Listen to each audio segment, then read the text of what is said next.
비트코인이 최근에 뉴스 보니까 1억 원을 넘어갔다. 그러니까 8만 달러를 넘어갔다라는 돌파를 했다는 뉴스가 들려왔어요. 한동안 확 떨어졌었거든요. 근데 왜 다시 지금 비트코인이 이렇게 오르는 이유는 뭔가요? 일단 6만 달러대 초반에 했었거든요. 네. 달러 기준으로 보자면. 그런데 이게 어제는 8만 달러도 돌파하면서 네. 급등을 했습니다. 네. 최근 일주일 사이에 한 20% 넘게 급등했고요. 오. 이게 주간 상승률로 보자면 지난해 10월이 거의 최고치를 기록할 정도로 네. 그간 계속 비트코인은 지지부진했었거든요. 그랬죠. 근데 지난주에는 상대적으로 주식 시장이 좀 지지부진했던 반면 비트코인은 굉장히 많이 상승했고요. 근데 사실 비트코인이 상승폭이 크긴 한데 네. 같이 오른 자산이 있어요. 뭐요? 금이요. 금. 네. 맞아요. 금 많이 올랐다고 네, 뉴스가 맞아요. 나오더라고요. 네. 그럼 금과 비트코인을 보자면 네. 이게 어떤 자산이냐를 보자면 레이 달리오라는 헤지펀드의 대부가 네. 최근에 이제 자기 X에다가 글을 올리면서 네. 국채 팔고 네. 그러니까 금과 비트코인을 사라라고 얘기를 한 거예요. 금도 많이 오르지 않았나요? 물론 최고점에서보다는 조금 내려오긴 했습니다만은 많이 오르긴 많이 올랐는데 네. 지금 투자를 해도 괜찮다라고 그분은 얘기하시는 그 거군요. 이유가 뭐냐면 이제 그 전에 나왔던 뉴스가 뭐냐면 네. 미국 국채 금리 30년물 금리가 5.3% 네. 2007년 금융위기 이후 이제 최고치를 기록할 정도로 네. 이른바 국채 금리 발작이 있었거든요. 네. 그리고 미국뿐만이 아니라 일본, 독일도 나라 네. 금리가 난리가 났었어요. 네. 그러면서 레이 달리오가 말할 때 국채를 팔고 금과 비트코인을 사라라고 했을 때 금과 비트코인이 특징이 뭐냐면 네. 중앙 정부가 발행하지 않는 화폐라는 거예요. 그렇죠. 네. 네. 그렇죠. 그렇기 때문에 이 국채 금리 발작에서 좀 비켜나 있고 자산 가치 보존이 가능한 그 자산이라는 거, 네. 실물 자산이라는 네. 거거든요. 그 지금 비트코인이 왜 강세를 보이냐를 네. 설명을 하자면 네. 그래서 아까 그 국채 금리가 갑자기 뛰고 막 난리가 나니까 사실 미국이 최근에 나왔던 뉴스가 뭐냐면 이 빚이 네. 40조 달러를 돌파했다라는 거예요. 네. 40조 달러면 얼마예요? 이제 가늠도 잘 안 됩니다. 네. 네. 계산이 안 돼요, 이제는. 네. 그래서 이거 이제 계산을 해보자면 네. 미국 정부가 연간 지출하는 이자 비용이 네. 그 메디케어로 네. 지출하는 돈보다 더 많아요. 이미 지난해에 연간 지출하는 국방 비용을 넘어섰어요. 천조인데 그러면 네. 천조국인데 천조를 맞아요. 지출하는데 천조국인데 네. 그거보다도 더 많아졌다는 거예요. 그래서 미국 정부 입장에서는 네. 금리가 뛰면은 이자 부담이 기하급수적으로 늘어납니다. 그래서 금리를 잡을 수밖에 없거든요. 그래서 지난주 재무부가 뭘 발표했냐면 네. 국채 매입, 바이백 계획을 발표했어요. 우리가 원래는 20억 달러어치 하던 걸 40억 달러로 할게라고 했어요. 네. 그런데 아까 제가 40조 달러라고 했잖아요. 네. 이게 뭐야? 그러니까요. 너무 규모가 작잖아요. 네. 그러고 있다 이게 좀 약발이 하루 먹히고 그 다음에 다시 금리 치솟으니까 그러겠죠. 또 네. 베센트가 나와가지고 네. 이런 얘기를 했어요. 우리가 그 TGA 잔고라고 해서 일종의 보자면 재무부가 갖고 있는 마이너스 통장 같은 게 있거든요. 네. 거기 지금 1조 달러 정도가 있어요. 네. 우리 여차하면 이거 다 털어가지고 국채 금리 방어 나설 수 있어? 네. 라고 얘기를 한 거예요. 네. 자, 이걸 털어가지고 국채를 시장에서 사들인다는 얘기는 네. 그 국채를 사들이면서 뭘 주나요? 달러를 주죠. 그렇죠. 시장에 달러를 푼다는 얘기입니다. 유동성이 그럼 네, 많아진다는 맞아요. 얘기인데. 그래서 비트코인이 오른 이유 중에 하나는 뭐냐면 글로벌 유동성이 풍부해질 거다라는 거예요.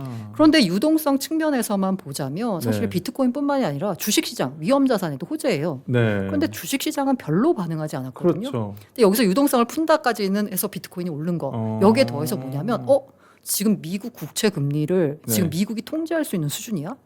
달러가 이거 약세가 될 수밖에 없잖아. 네. 왜냐하면 구조적으로 지금 현재 재정 적자가 40조 달러, 그러니까 부채가 40조 달러 되는 네. 상황에서 이걸 줄이려고 하면 세금을 왕창 많이 걷든지 그렇죠. 지출을 줄이든지 네. 해서 부채를 줄여야 가야 되거든요. 그런데 미국이 하는 걸 보면 그럴 수가 없거든요. 네. 앞으로 돈을 더 쓰면 더 썼지. 그렇죠. 그럼 앞으로 계속 국채 찍어내겠네? 이러면 달러 가치 계속 떨어지겠네? 그래서 지금 시장에 유행하고 있는 게 이른바 디베이스먼트 트레이드라고 해서 화폐 가치 하락에 베팅하는 네. 투자예요. 화폐 가치가 떨어지게 되면 네. 그러니까 달러 가치가 떨어지게 되면 달러로 표시되는 금과 비트코인 가격은 오를 수밖에 없는 거죠. 일단 집에 갖고 계신 금은 팔지 않는 것으로 결론을 내리겠습니다. 네네. 금 팔면 안 된답니다. 여기에서 이제 네. 또 하나가 더 있는 게 뭐냐면 네. 아까 실물 자산이라는 관점에서 이제 네. 금과 비트코인이 같이 움직이고 있는 네. 지금 상황이고요. 그리고 지금 미국 정부가 아까 국채 바이백을 한다라고 했을 때 이게 연준이 양적 완화를 하는 것과 네. 재무부가 바이백을 하는 건 조금 달라요. 일단 연준의 양적 완화는 연준은 찍어낼 수 있잖아요. 그렇죠. 네. 진짜 양적 완화예요. 네. 그런데 재무부가 바이백을 하는 건 자기들이 갖고 있는 계좌에서 그렇지. 돈을 털어가지고 그걸 국채를 사는 그렇지. 거거든요. 네. 그러면 지금 현재 돈을 털어가지고 장기 국채를 사. 네. 근데 다시 이걸 채워야 되잖아요. 네. 이걸 채우는 게 뭐지? 단기 국채로 채우겠다는 거예요. 장기 국채를 사들이고 단기 국채를 팔아가지고 네. 요걸 이제 충당하겠다라는 거거든요. 네. 그러면 이제 왜 그럼 미국 정부가 이렇게 하냐? 네. 일단 장기 국채는 금리가 더 비싸잖아요. 그렇죠. 네. 장기 국채 지금 5년 30년물 금리가 미국 같은 경우 이제 5.1, 뭐 5.2 이 정도 되는데 네. 10년물은 4.6 요 정도 네, 되고 네. 단기 2년물은 더 떨어지잖아요. 네, 네. 그러다 보니까 일단 금리 비싼 거 장기물을 다 사들이고 단기 국채를 대신 파는 거예요. 그럼 이제 생각을 해봐야 되는데 네. 단기 국채를 팔려고 하면 누가 사줘야 되잖아요. 그렇죠. 지금까지 미국 국채 시장에서 그러니까 국채 시장에서 미국 국채를 사주던 주체들은 전 세계 있는 중앙은행들이었어요. 네. 특히 많이 샀던 게 네. 일본, 중국. 아. 특히 이제 중국 같은 경우가 WTO 체제에 편입되면서 네. 수출을 너무 많이 해서 돈을 많이 벌잖아요. 네. 그럼 그 많이 번 돈을 어떻게 쟁여놨냐? 미국 국채를 사서 쟁여놨어요. 네. 그런데 지금 미국과의 사이가 점점 안 좋아지면서 채권자랑 채무자가 사이가 안 좋아지네요. 네, 그러니까 중국 같은 경우에 네. 지금 계속 미국 국채를 팔고 있어요. 그러겠네. 그래서 지금 현재 중국 같은 경우가 네. 순 미국 국채의 순 매입국에서 네. 지금 매도국으로 바뀐 상황이에요. 아. 그리고 일본 같은 경우도 국채를 지금 제일 많이 들고 있거든요. 네. 여기도 더 많이 사지 않아요. 여차하면 팔 태세지. 야, 그러면 지금 이게 미국이 굉장히 손해인데. 그러면 지금. 이제 누가 사주냐라고 봤을 그러니까 때 불안해지는 아니 건데. 사줄 사람들이 없어졌잖아요. 네. 근데 새롭게 생긴 사주는 주체가 등장했어요. 누가요? 바로 스테이블 코인 발행사들입니다. 아. 예를 들면 그 테더라는 회사가 있거든요. 그렇죠. 거기. USDT라고 하는 스테이블 네. 코인을 발행을 해요.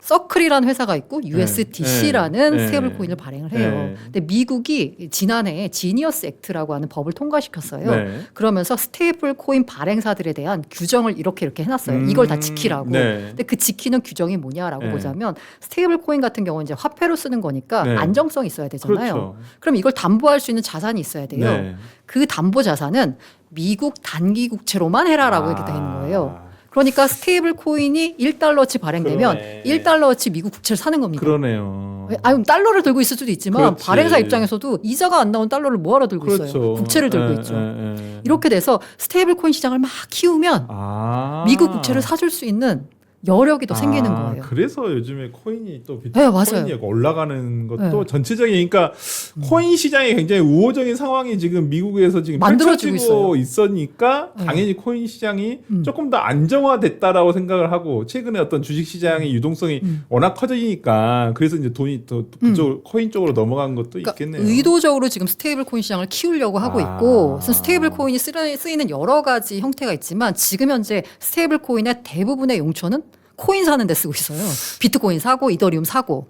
그럼 어떻게 돼야 될까요? 네. 스테이블 코인 시장이 크려면 그렇지. 코인 가격이 좋아야지 사람들이 스테이블 코인을 바꿔서 너도 나도 코인을 살 거 아니에요. 그러구나. 그래서 이제 의도적으로 약간 미국 정부가 스테이블 코인 시장을 키우려는 그게 이제 관찰이 되고 네. 그러면서 이게 스테이블 코인 시장 커지면 이 돈이 당연히 이 코인 시장으로 조금 흘러 들어올 거고 네. 이러니까 코인 가격은 지금 현재 좀 매수세가 유입이 되면서 오르는 상황이 펼쳐지고 여러분 있습니다. 코인 시장은 좀 더 좋을 것 같습니다. 아니 이거는 뭘 사라고는 안 했어요. 저희가 뭘 사라고는 안 그러니까- 코인을 저는 모르기 때문에. 그래서 코인은 이제 모르겠지만 어쨌든 네. 이건 확실해요. 네. 미국 정부가 스테이블 코인 시장을 키우려고 한다. 스테이블 코인 시장을 키우려고 한다. 네네.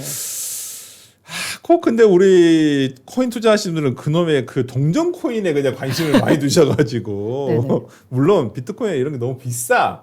이게 사기에도 근데 그게 네, 네. 비트코인이 1억이 넘었어 이걸 어떻게 사 비싸서 하는데 그렇죠. 0.00 뭐 맞아요. 이렇게 사죠. 그러니까 한 개를 안 사셔도 돼요. 그냥 네. 10,000원어치 사시면 됩니다. 네. 만 원 사면 0.000 무슨 BTC 이렇게 돼 있더라고요. 그래서 참 그런데 하여튼 뭐 이 가상화폐 시장은 어느 정도 조금 안정화 돼가면서 우상향할 확률은 높다. 근데 이걸 이제 그 시장 전체로 보면 그 안정화라기보다 제도권으로 들어온다라고 보는 게 맞을 것 같고요. 야, 그러니까 좀 이제 신기한 게 저는 아까 기자님이 말씀해 주신 것 중에서 금하고 비트코인이 지금 같이 상승했다는 게 되게 조금 네. 놀랍거든요. 네. 제 기본적인 예전 상식으로 보면 금은 굉장히 안전자산이라는 측면이 셌고 코인은 굉장히 변화가 심한 자산이라는 그쵸. 내용이 컸었는데 지금은 오히려 이게 코인 자체가 안전자산화 됐다라고 지금 어느 정도 이게 평가가 되고 있는 거잖아요. 그래서 이제 비트코인의 별칭이 디지털 금이잖아요. 네. 그런데 이제 그 금은 5천 년의 역사를 자랑하면서